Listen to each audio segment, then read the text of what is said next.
आव्हाडांच्या वक्तव्यावरती शिवसेनेचा आक्रमक पवित्रा कायम. गटनेत्यांच्या बैठकीमध्ये आव्हाडांच्या निलंबनाची मागणी करणार असल्याची शंभूराज देसाई यांची प्रतिक्रिया.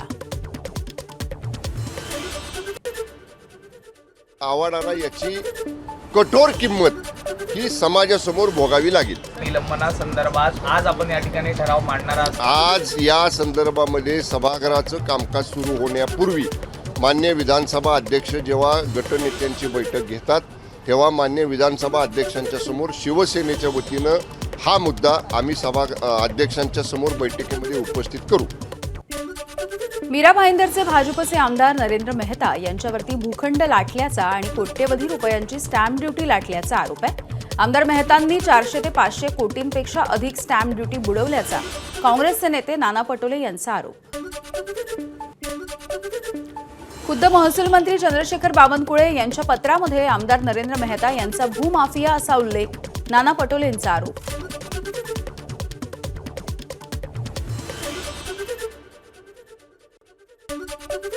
की स्वतः पीओममधून मुख्यमंत्र्यांना फोन आलेला आहे आणि ह्या सगळ्या कारवाई कराव्यात अशी त्या पद्धतीच्या सूचना दिलेल्या आहेत. आता मुख्यमंत्री हे सगळं प्रकरण दाबते का की त्याच्यावर कारवाई करते? इव्हन त्यांचं सदस्यत्व सुद्धा रद्द होऊ शकतं आणि मग मुख्यमंत्री त्यांचं आमदारकीचं सदस्यत्व रद्द करणार का हा पण प्रश्न आम्ही या निमित्तानं निर्माण करतो. नरेंद्र मेहता यांनी कुठलाही गैरव्यवहार केलेला नाही. अमोल लखवी यांच्या अर्जामध्ये भूमाफिया असा उल्लेख आहे. महसूल मंत्री चंद्रशेखर बावनकुळे यांनी क्लीन चिट देखील दिली आहे. निवेदनाच्या ईमेलची प्रत सोबत पाठवली. निवेदन आल्याच्या नंतर मंत्री म्हणून मला चौकशी करावी लागते असंही स्पष्टीकरण. या निवेदनावर चौकशी करून कारवाई करावी तसं पत्र टाईप करून पाठवलं आहे आणि चौकशीचा रिपोर्ट यापूर्वी 15-16 वेळा असे तक्रारी आल्या आहेत. यापूर्वीच्या तक्रारी माझ्याकडे उत्तर आले आहेत आणि त्यामुळं त्या तक्रारीमध्ये आत्ता पण तथ्य नाही आहे. 10 ते 12 तक्रारी आल्या. त्या तक्रारीमध्ये नरेंद्र मेहताचा कुठलाही दोष आढळत नाही. आता ही तक्रार पुन्हा मी चौकशीकरता पाठवली कारण शेवटी जेवढे निवेदन येतात त्यावर दखल घेणे ते कुठल्याही पद्धतीचं निवेदन असेल त्यावर दखल घेणे राज्य शासनाची माझी जबाबदारी आहे मंत्री म्हणून. जरी त्यांच्याबद्दल नरेंद्र मेहताबद्दल तक्रार आली तरी जबाबदारी आमची आहे याबद्दलची चौकशी करून घेणे. ती चौकशी करण्याचा प्रयत्न आम्ही करतोय. मुंबईच्या बोरिवलीमध्ये भाजपच्या नगरसेविका जिज्ञासा शहा यांची दादागिरी. एका खासगी दुकानामध्ये घुसून नगरसेविकेकडून तोडफोड. या घटनेचा व्हिडिओ सोशल मीडियावरती व्हायरल झालाय. नागपूरमध्ये महापौर उपमहापौरांच्या पदग्रहण सोहळ्यावरती 16 लाख रुपयांचा खर्च. कोणत्याही प्रकारची निविदा न काढता 16 लाख रुपयांची उधळपट्टी. नुसत्या पुलांच्या सजावटीवरती 2.5 लाखांचा खर्च. स्थायी समितीची कार्यतर मंजुरी घेण्याचा प्रयत्न. वातावरणामधल्या बदलाचा आंबा आणि काजूच्या पिकाला फटका बसतोय. मुख्यमंत्री देवेंद्र फडणवीस यांनी आज विधिमंडळामध्ये बोलावली बैठक. दोन्ही उपमुख्यमंत्र्यांसह कोकणामधील सर्व विधानसभा आणि विधान परिषदेचे आमदार उपस्थित राहतील. खासदार नारायण राणे यांनी आंबा उत्पादकांना मदत करावी अशी मागणी केलेली होती. केरळ विधानसभा निवडणुकीसाठी राज्यभरातील जवळपास 55 भाजपचे आमदार हे केरळमध्ये प्रचारात उतरतील. सूत्रांची माहिती. केरळमध्ये 20 मार्चपासून टप्प्याटप्प्याने आमदार प्रचारामध्ये सहभागी होणार आहेत.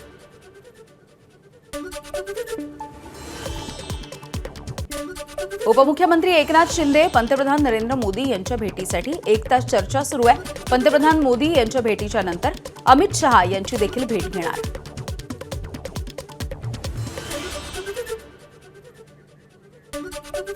आणि यानंतर कौटुंबिक वादामधून एका पतीनं पत्नीला मुलुंडच्या स्टेशनवरती लोकलच्या समोर ढकलून दिलंय. या घटनेमध्ये पत्नीचा मृत्यू झालाय.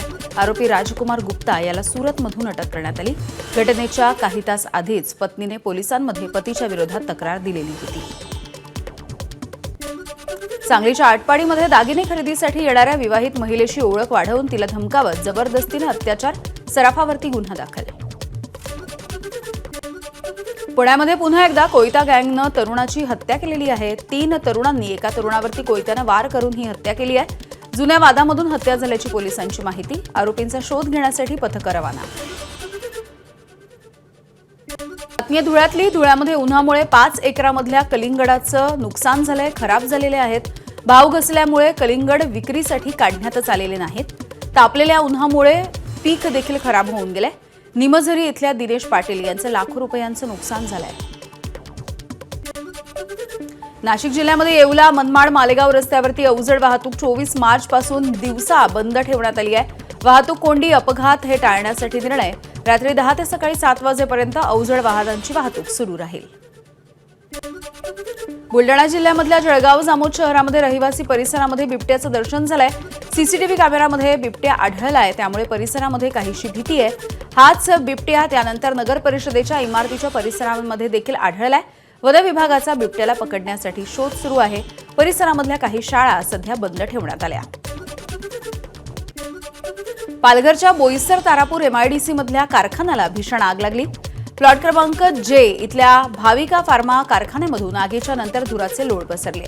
आगीच्या नंतर स्फोट झाल्याची देखील प्रत्यक्षदर्शींची माहिती आहे. कारखान्यामध्ये कामगार अडकले नसल्याची प्रशासनाकडून माहिती देण्यात आली आहे. नागपूर जिल्ह्याच्या कुही तालुक्यामधील कल्पना जिनिंग कंपनीमधल्या आवारामध्ये आग लागली. कापूस हाताळत असताना ट्रॅक्टरच्या इंजिनामध्ये शॉर्ट सर्किट होऊन ठिणगी पडली आणि या कापसानं पेट घेतला. शेकडो क्विंटलचा कापूस जळालाय.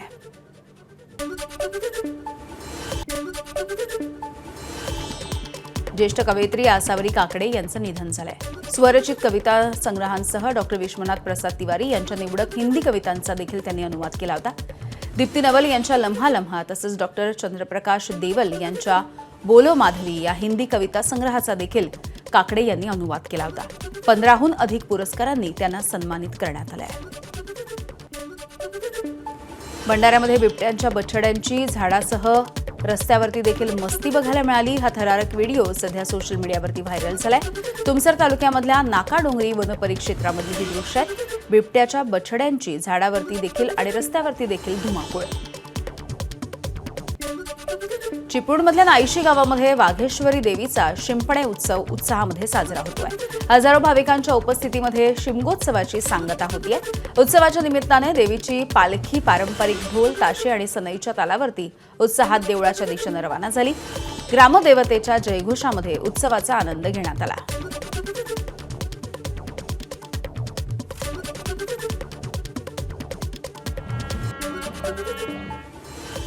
आणि यानंतर युद्धासंदर्भातल्या काही महत्त्वाच्या घडामोडी बघूयात. गॅस टंचाईचा मुद्दा सध्या विधानसभेमध्ये उपस्थित करण्यात आलाय. काँग्रेसचे नेते नाना पटोले यांच्याकडून गॅस टंचाईच्या संदर्भात विधानसभेमध्ये सवाल उपस्थित.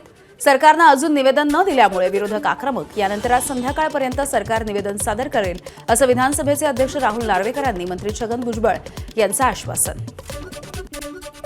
गॅस दरवाढीच्या विरोधामध्ये नागपूरमध्ये राष्ट्रवादी काँग्रेस शरद पवार पक्षाचं आंदोलन. एलपीजी गॅस सिलेंडर घेऊन व्हरायटी चौक गांधी पुतळा या परिसरामध्ये त्यांनी आंदोलन केलंय.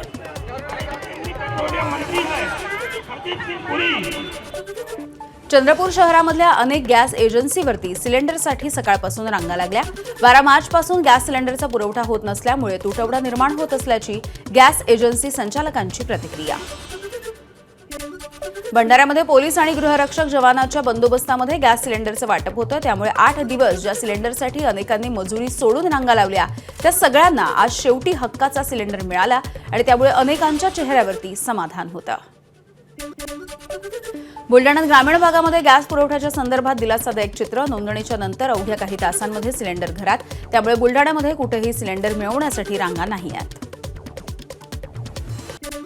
मुंबईमधील अनेक खानावळी, भोजनालय, हॉटेल्स तसंच खाऊ गल्ल्यांमध्ये चुलीवरती जेवण बनवायला सुरुवात झाली आहे. चहा विक्रेत्यांकडूनही भट्टी चूल तयार, तर निखाऱ्याला वारा मिळावा म्हणून पंखाही बसवत अनोखी शक्कल. कराडमध्ये पुरवठा विभागाचे हॉटेल आणि ढाब्यांवरती रात्रीच्या वेळी धाडी. अवैध सिलेंडर आढळला तर पुरवठा विभागाचा कठोर कारवाईचा इशारा. त्यामुळे घाबरून हॉटेल व्यावसायिकांकडून इलेक्ट्रिक शेगडी आणि चुलीवरच्या जेवणाचा बेत. धाराशिवमध्ये युद्धामुळे जरबेराच्या फूल उत्पादक शेतकऱ्यांना देखील फटका बसलाय. जरबेरा पॅकिंगसाठी लागणाऱ्या प्लास्टिकच्या पिशव्यांच्या दरामध्ये वाढ झाली आहे. त्यामुळे शेतकरी हवालदिल. युद्धाच्या संकटाची मध्ये भर पडलेली आहे.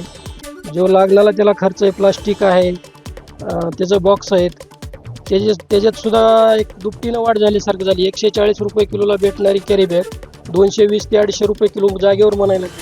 त्याच्यामुळं उत्पादन खर्चात बी वाढ झाली आणि येणारं जी इन्कम आहे त्याच्यात काय वाढ नाही, त्याच्यात उलट मायनस झाले. मागणी कमी झाली आणि जी मागणी आहे त्याला पण भरपूर भाव जेव्हा भेटत.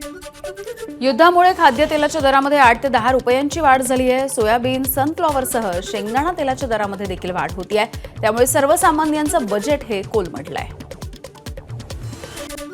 घरगुती गॅस सिलेंडरच्या तुटवड्यामुळे गरम पाण्यासाठी बंबाची मागणी वाढली. मात्र बंब निर्मितीसाठी एलपीजी गॅसचा तुटवडा निर्माण झाल्यामुळे उत्पादनावरती परिणाम. सिलेंडरचा काळा बाजार केल्याच्या संशयावरून 7 जणांवरती नाशिकच्या सातपूर पोलिसांमध्ये गुन्हा दाखल. 2 छोटे टेम्पो, 1 मोठा ट्रक, 158 भरलेले सिलेंडर आणि 289 रिकामे सिलेंडर असा एकूण 25 लाख रुपयांचा मुद्देमाल जप्त करण्यात आलेला आहे. अकोल्यामधल्या जवाहरनगर भागामधून अवैधपणे साठवणूक केलेले 9 सिलेंडर जप्त. पुरवठा विभागाची कारवाई. दरम्यान जिल्ह्यामध्ये सिलेंडरची कोणतीही टंचाई नसल्याचा जिल्हा प्रशासनाचा दावा. जालना तालुक्यामधल्या रामनगर परिसरामध्ये गॅस सिलेंडरची चोरी. आनंद भारत गॅस एजन्सीच्या उटवद शिवारामधल्या गोदामाचं कुलूप तोडून चोरट्यांनी 110 गॅस सिलेंडर पळवलेत. 96 घरगुती सिलेंडर, 12 निळ्या रंगाच्या व्यावसायिक सिलेंडर आणि 5 किलोच्या 2 सिलेंडरचा समावेश आहे. पोलिसांकडून याची चौकशी आणि तपास सुरू आहे. पंढरपूरमध्ये गॅस एजन्सीच्या बाहेर गॅस सिलेंडरसाठी पंढरपूरकरांनी रांगा लावल्या. त्यामुळे सर्वसामान्यांसह पंढरपूरमध्ये वारीसाठी आलेल्या भाविकांचे हाल होत आहेत. सोबतच रमजान महिन्याचे उपवास सुरू असल्यामुळे मुस्लिम बांधवांना देखील याचा फटका बसतोय. हिंगोली जिल्ह्यामध्ये काल दिवसभरामध्ये 48 ठिकाणी पुरवठा विभागाच्या 7 पथकांकडून छापेमारी. तब्बल 21 सिलेंडर जप्त. हॉटेल आणि खानावळींमध्ये घरगुती गॅसचा वापर होत असल्याचं या छापेमारीमधून समोर आलंय. राज्यात एलपीजी सिलेंडर बुकिंगच्या नावाखाली नागरिकांना फसवण्यासाठी बनावट कॉल आणि मेसेज येण्याचे प्रकार वाढले आहेत. या सगळ्याच्या पार्श्वभूमीवरती नागपूर सायबर पोलिसांची टीम सोशल मीडियावरती करडी नजर ठेवून आहे. एलपीजीच्या संदर्भात सोशल मीडियावरती पसरवल्या जाणाऱ्या अफवांवरती देखील सायबर पोलिसांची करडी नजर आहे.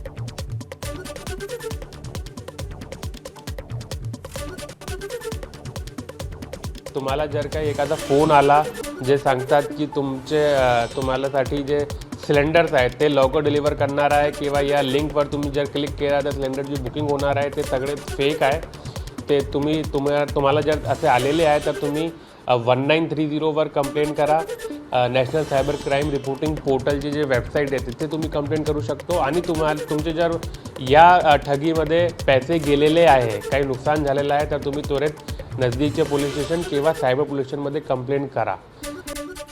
आखाती देशांमधल्या युद्धामुळे निर्यात ठप्प झाल्यामुळे अंड्यांची मागणी देखील घटली आहे. त्यामुळे 6 रुपयांना मिळणारी अंडी आता 2 रुपयांनी स्वस्त होऊन 4 रुपयांपर्यंत खाली आली आहेत. पोल्ट्री व्यावसायिकांची सरकारकडे अनुदानाची मागणी. पहिलं म्हणजे सध्याच्या उन्हाळ्याच्या परिस्थितीमुळे सुद्धा अंड्याच्या कन्झम्पशनमध्ये घसरण झालेली आहे. दुसरी गोष्ट जी युद्धाची परिस्थिती सध्या आहे त्यामुळे सुद्धा तमिळनाडूमधून जो एक्सपोर्ट होणारा जो माल आहे तो सर्व माल आपल्या महाराष्ट्रामध्ये येऊन ठप्प होत आहे. त्यामुळे मार्केटची परिस्थिती घसरत चाललेली आहे. सांगलीजवळच्या कुपवाड MIDCचा औद्योगिक कमर्शियल गॅसचा पुरवठा विस्कळीत झाला. त्यामुळे औद्योगिक वसाहतीमधील फाउंड्री इंजिनिअरिंगसह जवळपास 750 उद्योग हे बंद पडण्याच्या मार्गावर.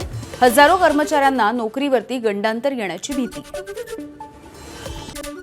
व्यावसायिक एलपीजी गॅस पुरवठा बंद असल्यामुळे स्वयंपाकासाठी लागणाऱ्या लाकडाच्या मागणीमध्ये 50% वाढ झाली आहे. सोबतच दगडी कोळशाच्या मागणीमध्ये देखील वाढ झाली आहे.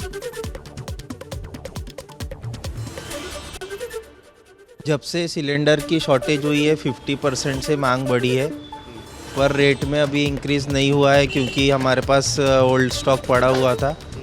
पर जब से शॉर्टेज हुई है 50% से इंक्रीज़ हुआ है. होटल और कैटरिंग सेक्टर से ज़्यादा डिमांड है. अभी शादी का माहौल था तो कैटरिंग वालों को भी लकड़ी गई है और कांडी की भी डिमांड बढ़ गई है. व्यावसायिक गॅस सिलेंडर मिळत नसल्यामुळे गोंदियामध्ये डिझेलच्या शेगडीचा वापर सुरू आहे. गॅस नसल्यामुळे चहाच्या किमतीमध्ये वाढ. फुल कप चहा 30 रुपयांना, हाफ कप चहा 15 रुपयांना आणि इतर खाद्यपदार्थांच्या दरामध्ये देखील वाढ झाली आहे.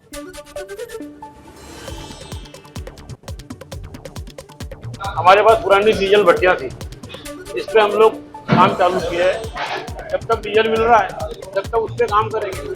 और डीजल भट्टी पे काम लिमिटेड होते हैं, डोसा वगैरह बन नहीं पाता, तो उसमें समोसा, आलू बोंडा, पोहा ही निकल जाता है, जिसको हमारी भाषा में कच्चा माल बोलते हैं, वो बना के बेच रहे हैं। और हमारे साथ 15-20 लोगों का परिवार जुड़ा हुआ है।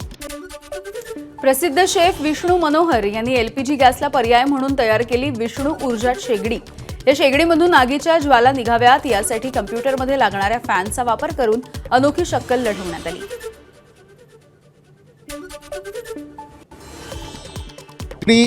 या ह्याच्यावर तर बॅटरीवर 7 तास चालते, पण पॅलेट एकदा तुम्ही टाकले की साधारण पाऊण तास वगैरे तो चालतं। आणि मग समजा आता वाटलं की आता कमी पडले आहेत पॅलेट, त्याच्यामध्ये पण पॅलेट टाकायची व्यवस्था आहे।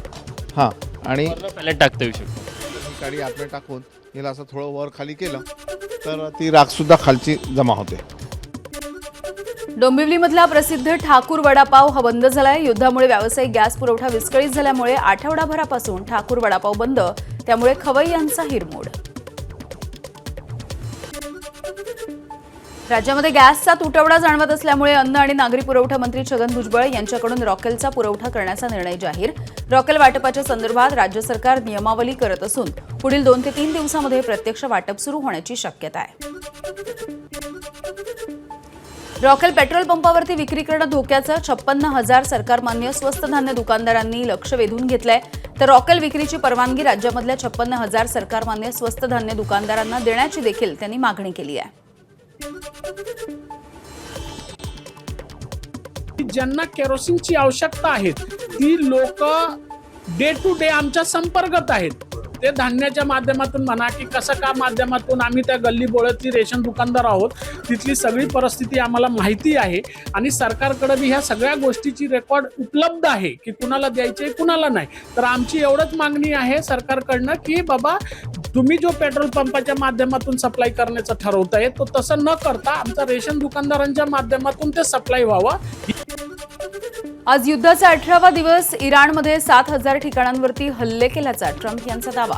लेबनॉनमधल्या 850 लोकांचा हल्ल्यामध्ये मृत्यू, तर हिजबुल्लाचे 400 लोक मारले गेल्याची इस्रायलची माहिती।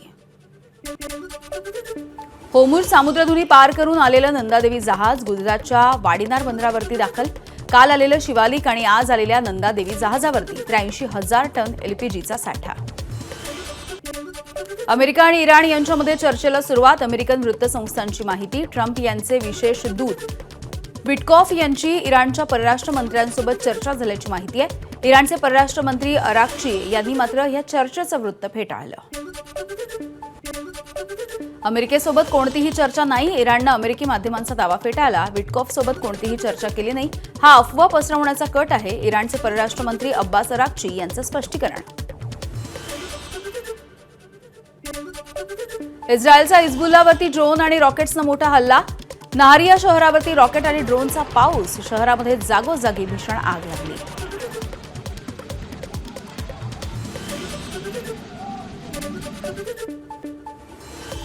आखाती युद्धामध्ये आता युरोपियन युनियन देखील लक्ष।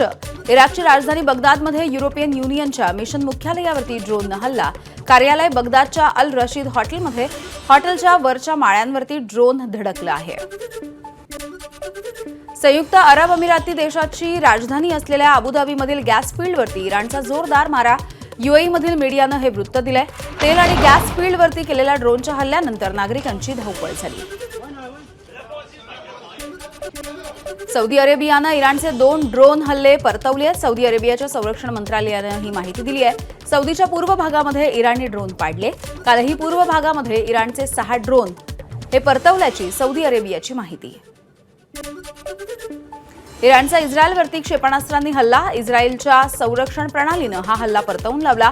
तेल अवीवमध्ये इराणी क्षेपणास्त्र पाडलं, यानंतर इस्रायल सैनिकांनी जल्लोष केलाय।